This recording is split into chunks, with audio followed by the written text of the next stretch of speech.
Hello, everyone, and welcome to this live episode of To the Moon, Allison, where we're talking about the top and trending books in science fiction, speculative fiction, fantasy, and romance. I'm your host, Allison Martine Hubbard, author of works of contemporary romance and speculative fiction. I'm so excited to be joined today, first show of 2022, by author of speculative and science fiction and comic book artist, just kidding, author, Benjamin Percy, and we're here to talk about his book, The Unfamiliar Garden, which is the second book in the Comet Cycle. Benjamin, thank you for joining us today. Hey, thanks so much for having me on. And you may need to adjust your levels, everyone, because we were joking before we started that Benjamin has the lowest voice that we've ever had on any of the shows I've ever hosted. And I feel like everything's kind of rumbling here, and I like it. But you might need to adjust because you're used to listening to me, and I know I'm a chipmunk, so I apologize if you've got like me squeaking in your ear and then Benjamin's bringing in the bass. So Benjamin, thank you for joining us. And could you tell us a little bit about this book that came out last week? You bet. So The Comet Cycle is a series of novels that I'm writing. And the trigger event for all of them is an age-old sci-fi concept. A comet comes streaking through the solar system. Our planet spins through the debris field. And new elements are introduced to the world that interrupt the laws of physics, biology, geology, that upend the geopolitical theater, that create chaos in the weapons sector and the energy sector, and that, in a very Marvel-y kind of way, creates a new dawn of heroes and villains. Very much so. The first book takes place in northern Minnesota and concerns omnimetal, which has a kind of vibranium quality to it. Metal is. Metal is. And I do need a shirt that says that. That's a phrase that's repeated a lot through the first book, and it shows up in the second book. And I'm sure if I wore that, people would think she's into heavy metal, and I'd be going, no, not even. Just into the ninth metal. Just in the ninth metal, yes. And maybe we can talk a little bit more about that book later, but just like quickly, it's a kind of a boomtown book all about this new metal that crashes down in these meteors in northern Minnesota and creates kind of a contemporary Deadwood. But the second book, the book that just came out, The Unfamiliar Garden, takes place in the Pacific Northwest and has to do with alien plant growth. It is a novel that is, yes, about this bewildering sci-fi concept. But at its heart, it's a family story. And there are two central characters. One of them is a detective, and she is chasing clues involving a series of ritualistic murders taking place in Seattle. And her husband, ex-husband, is the other character, and he is a university professor at the University of Washington, a mycologist, specializes in fungus, in other words. And he is investigating new fungal growth. And it turns out that their work will draw them back together again, professionally, emotionally, in part because those two things are aligned, and also in part because their daughter, who vanishes in the opening of the story on the night that the sky falls, and that vanishing results in an already rocky marriage experiencing irrevocable cleavage. They break apart. We fast forward 5 years later and find them, living in their own corners of the PNW and, immersing themselves in their work. But this, these ritualistic murders, this new fungal growth, like they're brought together again by that, but also the possibility that their daughter might still be alive. Dun, dun, dun. Dun, dun, dun, indeed. And it's so funny because the first book that it started to remind me of, and it isn't a book, but I'm sure you've seen the movie Evolution. Did you see the movie Evolution years back? No. David Duchovny? No? Maybe I recognize the cover. Was that very silly? Face? Yeah, ridiculous tongue-in-cheek movie. But the premise is actually very serious, very similar, where you've got something that hits the ground and then there's rapid evolution of things and they're trying to take it out. And this is a spoiler for anyone who sees the movie, but it came out like 20 years ago, so I think I'm okay. They defeat the bad alien stuff with Head and Shoulders because it has selenium in it, which is, I guess, something that the fungus doesn't like. But it's this fungus that goes through this evolution from little things to things that look like dogs, but then are eating people. And the next thing you know, they're like dinosaurs, and it just goes downhill fast. But it had Orlando Jones and David Duchovny and was just ridiculous. But this is like the serious version. So it's like if this was being taken seriously, but there were scenes in like the lab, and I'm going, ooh, this is if it was done seriously and not them being ridiculous and playing for the get it before it goes up the guy's butt kind of jokes, because those are not in here. Yeah, like I said, it's an age-old sci-fi concept. Yes. And the comet is the inciting incident for all of these stories. There's a fire in the sky, and comets have long been associated with meteorological and human disaster. Tsunamis, earthquakes, droughts in the annals of history have been attributed to comets. And 44 BC, when Caesar was assassinated, his soul was said to come on with the comet. On that the was a new one on the overhead, or when the Black Death broke out in 684 AD.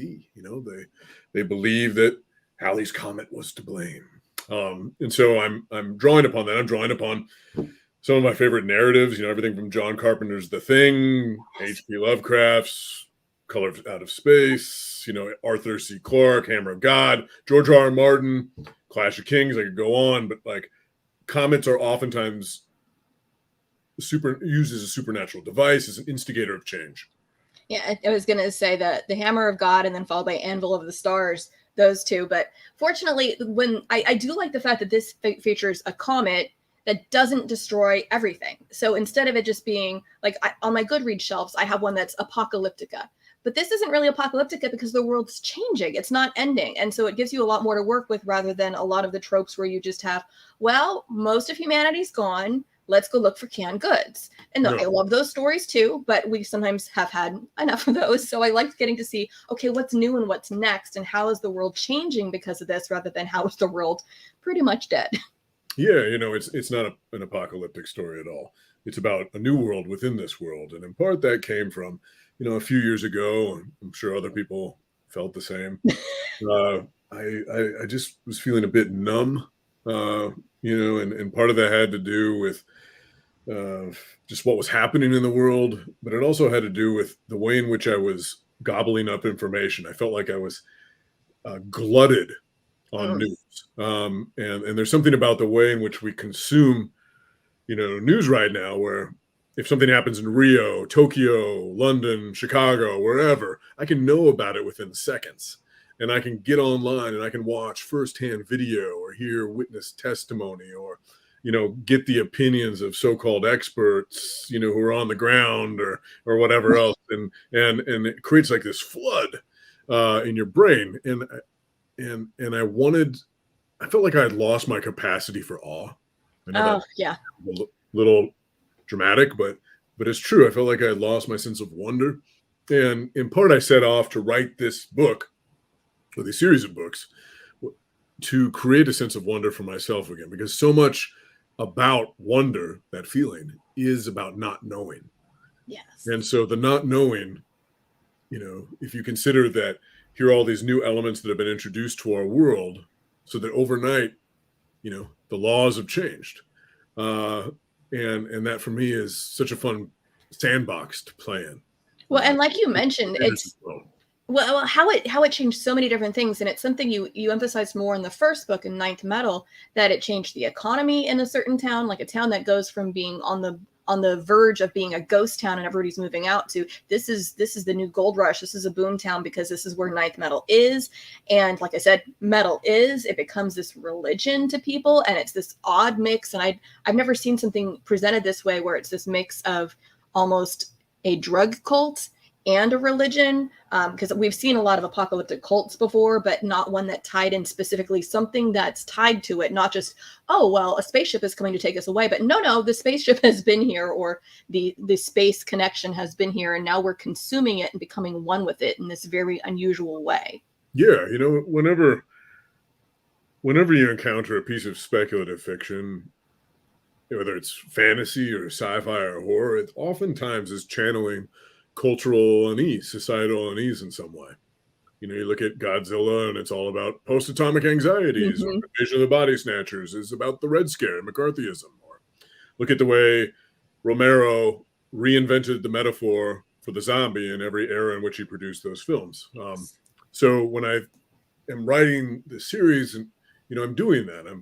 I'm taking like age-old symbol of collective fear with the comet, and I'm using it to sort of magnify anxieties that we face right now, whether that's in the case of the ninth metal, rapacious energy consumption, and the destructive synergy of business and politics, or intrusion from foreigners that threaten the national identity of some, or the reckless development of technology that outpaces our understanding of the world, a man-made God that will destroy us. I mean, all of these things are anxieties that we face right now, and I'm coming at them from different angles with the ninth metal. In the case of The Unfamiliar Garden, I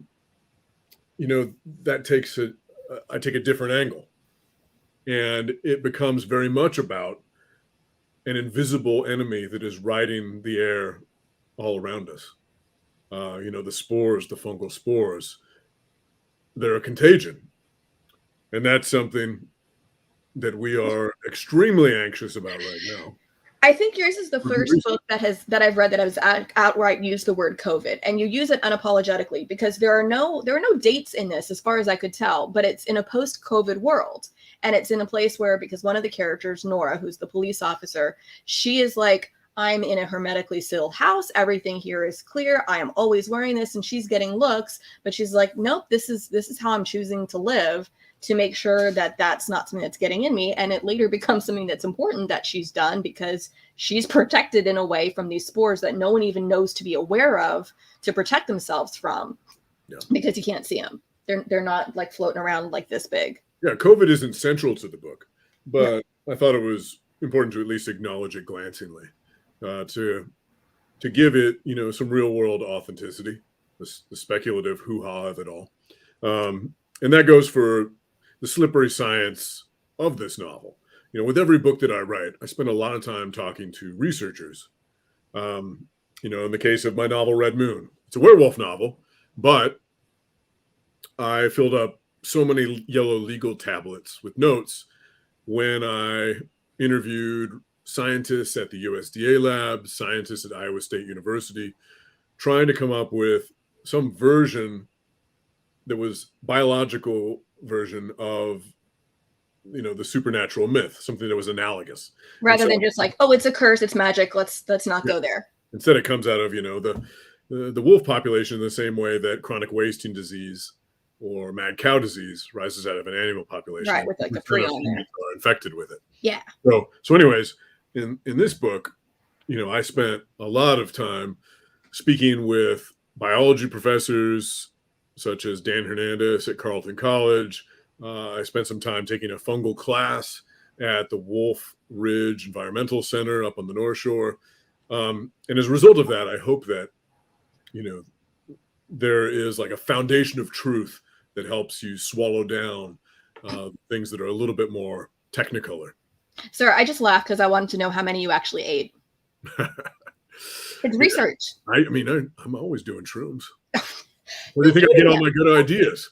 Yeah. Like, this just was an inspiration. Metal is, and mushrooms are. No, I thought that was amazing, because there are a lot of times you read things where they reference the science and it's just kind of glancing, but you spend a lot of time there, and I'm sitting there going, I hope there won't be a quiz later about the different kinds of, like, I can't even pronounce some of these words that are talking about the different kinds of fungus, because even though I really enjoy eating them, I don't know that much about them. I'm not. This will hopefully give you a little bit of nonfiction in your reading diet. And like most people, for instance, think that blue whales are the largest organism on Earth, and they're wrong. It's a fungus. It's a pathogenic fungus. Down there, and it's eating trees. 2,000 acres in eastern Oregon in the Blue Mountains, and it's estimated to be over 8,000 years old. In the Pacific Northwest is this garden. And, botanists have tried to find the edge of the fungus, but they can't. There is no edge, because it's ever expanding. And on the surface, there's these yellow-capped mushrooms that pop up beneath the soil. These rhizomorphs are fingering their way outward. At first, as filaments, and they're weaving tightly together to form a mat. And I have stood over this beast I've seen these yellow mushrooms, and I've seen beyond these mushrooms the conifer forest that has been destroyed by it because it excretes these digestive enzymes, and it creates skeletons out of all these trees. So they're just these hollow things full of beetles. And that was one of my real world inspirations right there. I love it. Well, and I think that when you have that grounding of the science, it just makes it even more terrifying. So I don't know. I mean, I would not call this a horror novel, but at the same point, you do have ritualistic murders going on. So I guess it probably isn't for someone who has a really weak stomach, who doesn't want to read about, people getting interesting things carved into their bodies, because that's probably not for everybody. I enjoy it, but I have issues. What's wrong with you? No, it's an intense novel. I wouldn't say it's a horror novel. It's a sci-fi thriller, but there are moments of terror in it. And since I write a lot of horror, everything from like a comic series Year Zero or novels like Red Moon or The Darknet, people are often asking me like what scares me, and I have different sort of responses. Like I have my jokey responses, which are I'm scared of clowns and sharks and dentists. And shark clowns. And shark clown dentists. I actually am scared of dentists. But when we get sincere, when I talk about what really scares me, there's only one thing, and that's something happening to my kids. Yeah.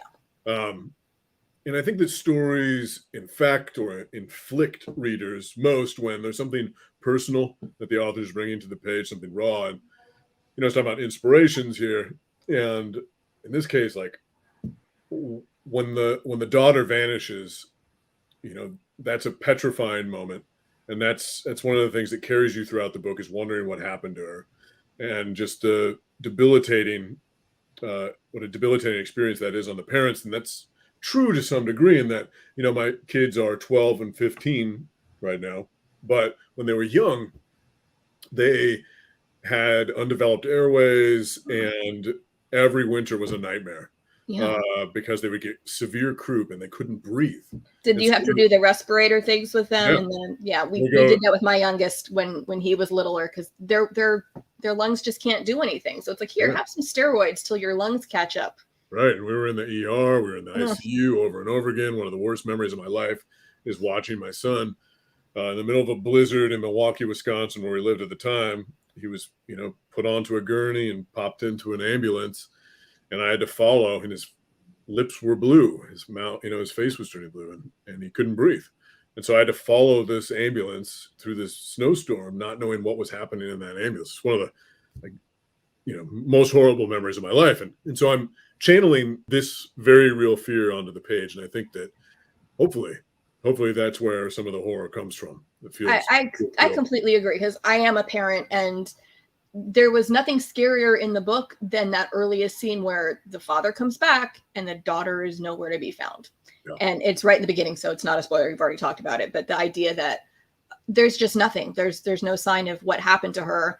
And everything from that point falls apart for both him and his then future ex-wife, however you want to put that. Yeah. But there's a child involved in the first book as well, who's also in peril. So I feel like you're channeling those dad vibes very strongly. And it's a different relationship, because it's not a main character's child going through this, and it's a little bit of an older child. But there's a child in Ninth Metal that pulls at the heartstrings too. Yeah. He's, there's sort of an age-old adage, which is like, if you want to create suspense in the reader, put a child in danger. It works. That or kill a dog or hurt a dog. People are like, no, not the puppy. Don't kill the dog. No, don't never kill the dog unless you're just doing John Wick stuff. And it's been done. You don't want to do that. But I did talk to you a little bit before we got going about how these books are very interesting, because it's the Comet Cycle, and I wouldn't even necessarily call it a trilogy, because in many ways that kind of implies read them in this order, 1, 2, 3. And I did read Ninth Metal first, because I didn't know that these would be essentially standalone in a shared universe. So do you want to speak a little bit to that and why you decided to take it that way? Yeah, for a few different reasons, but one of them is attrition. These books are all standalone novels. You can read book 2 before you read book 1, book 3 before you read book 2. And if you look at most series, they suffer from attrition. The readers drop off book to book to book. So I wanted to fight against that. And I also was thinking about comics.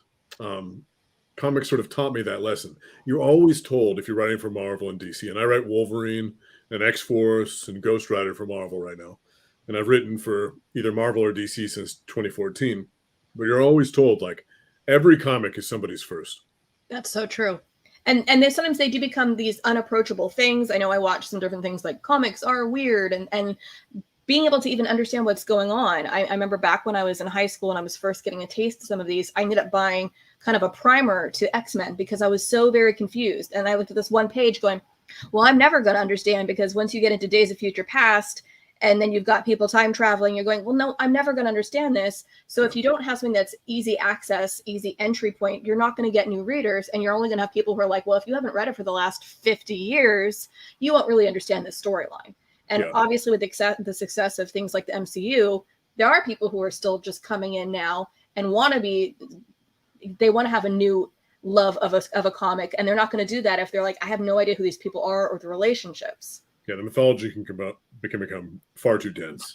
But, comics are kind of my definitive reading experience when it comes to my childhood. I don't remember what my first novel is that I read. It might have been like a Ramona Quimby novel. It probably was. It might have been The Hobbit. It might have been The House with the Clock in its Walls. Third grade era. But I remember every comic I read. And that's because I would read them over and over and over again until they fell apart in my hands. And don't you wish you still had those now? Because if they stayed in place, they'd be worth a lot. But they fell apart. I do have them, but they're trashed. I know. Oh dear. And one of the things I loved about comics was that they were part of a shared universe. Right? What happened in Batman carried over to Wonder Woman, carried over to Green Lantern, carried over to Superman. They're all, but they were separate titles. So you could just stick to your lane, or you could open it up and appreciate to a greater degree this richer experience. Now, I've written, as I said, for DC or Marvel since 2014, and it's a joy to do so. But those characters don't belong to me. I'm a custodian of them. And so in writing this Comet Cycle, which could be 3 books, but it could be 6 books, it could be 16 books. I can just keep going. The idea behind it was to create my own shared universe, which I came to recognize an equivalency in literature as well. Whether it's more speculative work like The Expanse, or whether it's something like the way Life After Life, Kate Atkinson, she follows that up with A God in Ruins, or Lois Lowry has The Giver and Messenger and Blue, Gathering Blue and such. Gathering Blue. Sun. Like those are sort of like cousins. As opposed to I was going to say, when I first read them, I thought they were going to build into each other more, and I'm going, I don't see how these connect yet, other than they're in the same world. They're a family. Yeah. And so I wanted to do a little bit of that, like build a family, build a shared universe, have my own sandbox, my own 40 acres, and then, work towards a point where I can have an Avengers Assemble moment. Now, there are characters who appear in all 3 of these first books. Yes. And there are cross references, but you absolutely do not need to read all of them. Well, and I was going to say Stephen King's known for doing that as well. And the game of, does this have a Dark Tower reference? Because the Dark Tower being kind of the central point, and then all these other books, which ones factor in and which ones don't, and then the crossovers with Peter Straub. So I adore those, but I also do love the fact that these can be read standalone, so you can come in at any point and be able to appreciate, we're referencing what happened in the first one. So it's that extra bit of nugget and of enjoyment for those who did read it in that order. But it's not like, I don't really understand who this character is, because you're already giving me who that character is enough to understand in this term. Okay, here's who this guy is, and he is not a good guy based on what he just did. And no spoilers, but it goes badly quickly. Yeah. And, I don't know how long that I'll write this, whether it'll be a decade in the making, whether it'll be 20 years in the making, whether I have dozens of volumes or not. I don't know, but I wanted there to be that expansive acreage available to me, that I was telling not just these singular stories, but a global story. Well, and you mentioned Well, and you mentioned The Expanse, but I can't imagine coming into Tiamat's Wrath and having a clue what's going on if you hadn't started at the beginning, because they did kind of start small and expand. Sorry, can't help it, and create this larger global universe. And I've been reading the books and the novellas, and then started watching the show when it came on. And if people are finding it through the show and telling people, okay, you need to go read them, and then you need to go get the novellas. You're not allowed to skip the novellas. So are you going to do things like novellas and smaller books with this as well? Or do you think, you kind of see these are not huge, which I did like. These were quick reads. And I think sometimes science fiction gets this kind of bad rep of everything is a chunky tome that's going to take you 3 years to get through.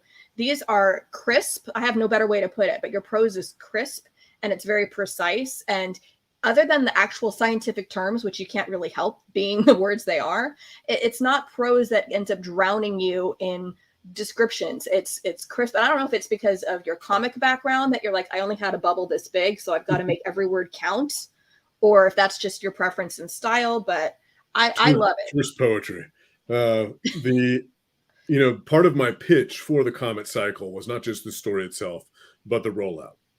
And from a marketing perspective, again, looking at comics, I find it to be exclusionary for a novel to come out and be $37 as a hardback. Yeah. A lot of people aren't going to take that risk. With comics, they come out first as floppies that are $2.99. That's an ebook. And then later on, they become a trade paperback where 5 issues are collected.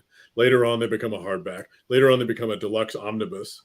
And each one has more and more cool stuff usually in it, and costs more, right? So it builds cheap word of mouth. That's what I demanded with this, is like, we are going to roll these out as paperbacks and then go later to hardback. So these come out in quick succession every 6 months or so, and they're paperbacks. And later on, there'll be an omnibus hardcover edition that has, to reference, come back to your original question, extra short stories, novellas, illustrations in it. Well, I love that. And I especially just like the idea that you can get this as like your starter and go, okay, do I like this writing style? Is this a world I want to spend more time in, rather than I invested in a book this big and, oh, this is not for me. Like, ooh, I don't like that. And I know that's why a lot of authors will do stuff like Kindle Unlimited, but that's a service that not everyone has. So it's like, on one hand, yes, that's a way people can do easy entry. But on the other hand, it still only applies to people who have that specific subscription service, which not everyone has. I mean, I love a big novel. I've written big novels. Which is your biggest, your fattest? Red Moon's the biggest book. How many words? 650 maybe. I don't know how many words that is, but 650 pages. 650 pages. Eep. So, but in this day and age, a lot of people, they feel distracted, understandably. So I guess one of the things that's happening here is I'm telling smaller stories that add to a larger story. That there is a larger novel, a book that will come out that will be 700 pages long. But these novels, they're digestible singular stories that are part of that. Don't say digestible after this. No, that's making me nervous. Like, the books are digestible, not people, please.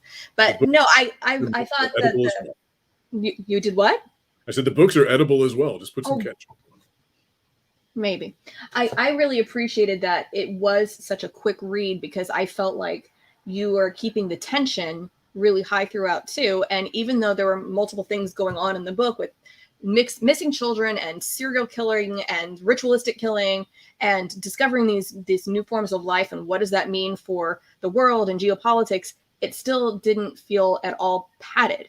And to be able to get all that in and not feel padded is pretty remarkable, I would say. Just because writing comics has made me a more efficient novelist.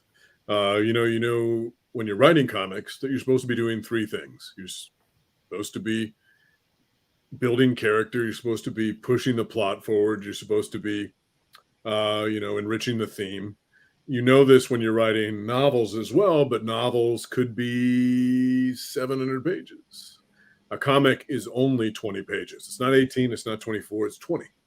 And because you are limited in the amount of real estate, you are constantly stacking things on top of each other. That's why in a comic, if Batman's fighting some villain alongside Robin, there'll be a large conversation going on as they pow and smack and clack. They'll be talking about something like really significant, emotionally resonant, while the chaos ensues. So the plot's moving forward, characterization's moving forward, themes moving forward.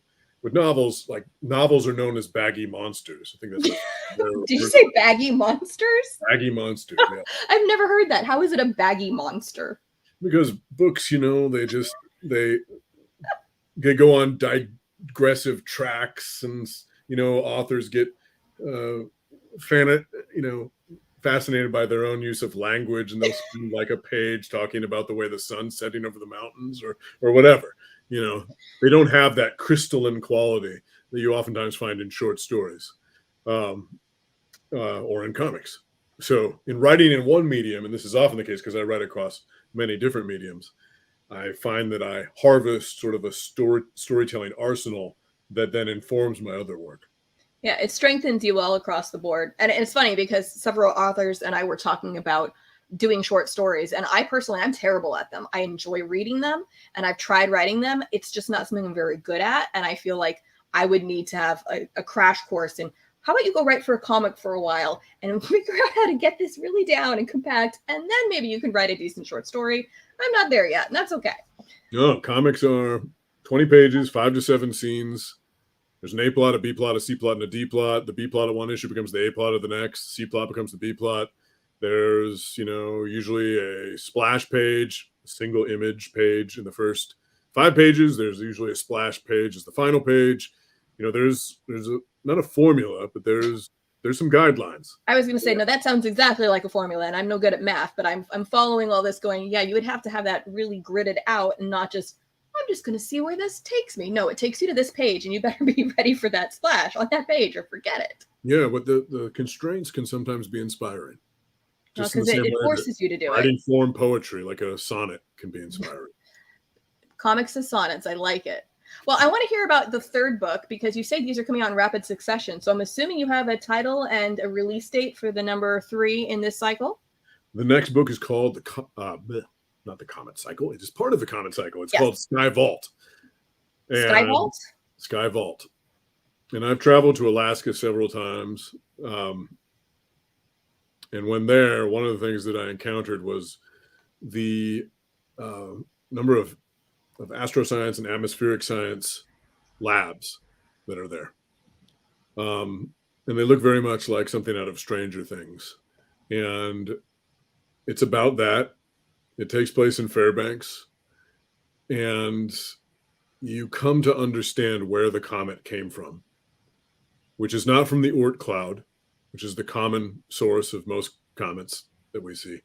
But I said before that it introduces new elements to the world, which is impossible if you consider that the periodic table is limited for a reason, that everything in the known universe comes from the Big Bang. So where does the comet come from? The book introduces the concept of mirror matter, dark matter, and the possibility of interdimensionality being at work. Nice. Well, I knew it had to have an M, and when you said Alaska, I was going to say, is it going to be moose? Because you've got metal, mushrooms, so the third could be moose. But okay, mirror matter or different types of matter makes more sense. Interdimensional moose. Moose. I'd read that, honestly. I read weird stuff like that. So Space moose. You've already sold me. After the first book, you sold me. You could write pretty much whatever you want to do with the comet. I'm on board, but I just was like, where are we going? Do they always have M's, or is that just a pattern that I should not have picked up on after 2 books? I can't help it. I didn't realize the pattern. it's M's. Now that I'm onto it, I have to make the third novel. I'm retitling it. I'm tossing out all those pages. It's now going to be called Space Moose. Space Moose. I would totally, but you have to make sure it's spelled correctly because I really like food. So if it was spelled Mousse, people would think it's a whipped dessert. I'd be down for that too. Like if we're just talking about food. That'll be the epilogue. Well, you have a lot of food in your books. You've got a steakhouse that plays as a scene, like, ooh, we're having soap, we're having pie. Oh, I like pie. I had some supernatural flashbacks of Dean requesting pie. So Nice. We had less pie in the second book, but that's okay. There were plenty of mushrooms that people were not trying to eat. I'm kind of a foodie, so it does sneak its way into my fiction. Same, and I appreciate that even in a book this precise, you still had room for my food. I'm good with that. Benjamin, thank you so much for being here today. We are over our time, and I will get so many problems if I go any longer and take you any longer. But I could talk to you easily for an hour and be like, tell me more about this space moose coming, or the Mirror Matter, because I think that's probably where the book's really going. But I would read Mirror Matter too, and probably there's a multiverse of space moose. I'm not sure. I'd read that. That'll be a short story or an epilogue, just for. And do you have a release date? Because you said it's every 6 months. So if I'm doing math, is it coming out July? Well, that would be ideal. You're like, I'd like July. July would be good. I've been juggling a lot of different projects. It's a little bit late, but it'll be in the coming year. Because in the meantime, we can go find you writing other Marvel and DC comics, perhaps? Yeah, writing. I've got a big Wolverine event that releases next week. It's called The 10 Lives of Wolverine and the X Deaths of Wolverine. It's 10 issues weekly. Check it out. I also have a movie coming out at Sundance that I co-wrote with the director, James Ponsoldt. What's that one called? It's called Summerine, like summer with an ing at the end.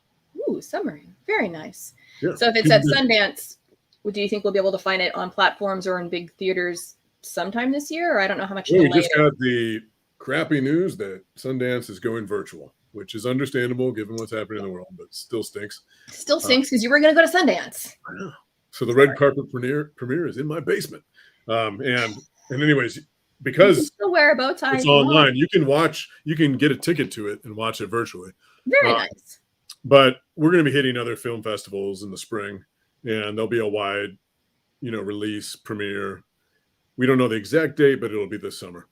Very well, summer. You have to release Summering in the summer, because if you released it in January, people will be really confused. Yeah. It's 2022. No one knows what's happening anymore. We still think it's 2020 that's just gone on forever. It's 2022. When is it? Where am I? Who am I? Today it's Tuesday. That's how I know, because that's when To the Moon Allison airs, is on Tuesdays. So with that, I will say thank you so much for joining us today. And I'll say we will see you again February 8th when I have Chandra Bloomberg here doing Digging Up Love, which the love tells us it's going to be romance, but I think there might be dinosaurs involved. So there's a dinosaur on the cover. I'm sold on that. So thank you everyone for watching, either live or on the replay. Thank you to Roman SiriusXM, my producer, and Pam Stack, our executive producer. This has been a copywritten podcast of the Authors on the Air Global Radio Network. Thank you and see you next time. Bye.